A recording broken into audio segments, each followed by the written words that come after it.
Hi అండి. ఈరోజు మన వీడియోలో చికెన్ బిర్యానీ ఎలా చేసుకోవాలో తెలుసుకుందాం. ముందుగా ఒక బౌల్ తీసుకొని అందులో చికెన్ తీసుకొని దాంట్లో మిర్చి పౌడర్, సాల్ట్, ధనియా పౌడర్, బిర్యానీ మసాలా, ఒక పావు కప్పు పెరుగు, కొత్తిమీర, లెమన్ కలిపి పక్కన ఉంచుకోవాలి. తర్వాత ఇంకో బౌల్ తీసుకొని దాంట్లో ఆయిల్ వేసుకొని కట్ చేసుకున్న ఆనియన్స్ని దాంట్లో వేసుకొని గోల్డెన్ బ్రౌన్ కలర్ వచ్చే వరకు డీప్ ఫ్రై చేసుకోవాలి. ఈలోపు 2 గ్లాసుల బాస్మతి రైస్ని కడిగి పక్కన ఉంచుకోవాలి.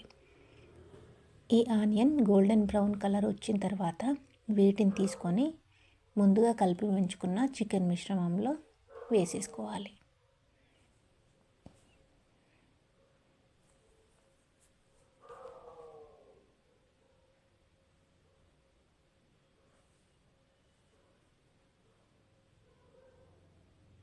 తర్వాత ఇదే బౌల్లో కొద్దిగా వాటర్ వేసుకొని దాంట్లో బిర్యానీకి సంబంధించిన దాల్చిన చెక్క, లవంగం, సాజీరా, అనాస పువ్వు అన్నీ వేసుకొని కొద్దిగా సాల్ట్ వేసుకొని వాటర్ని మరిగించుకోవాలి.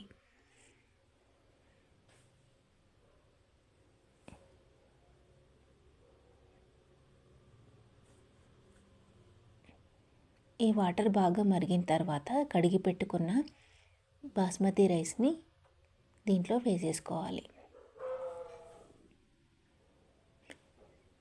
ఈ రైస్ 75% కుక్ అయిన తర్వాత రైస్ని తీసుకొని ఈ చికెన్లో లేయర్గా వేసేసుకోవాలి.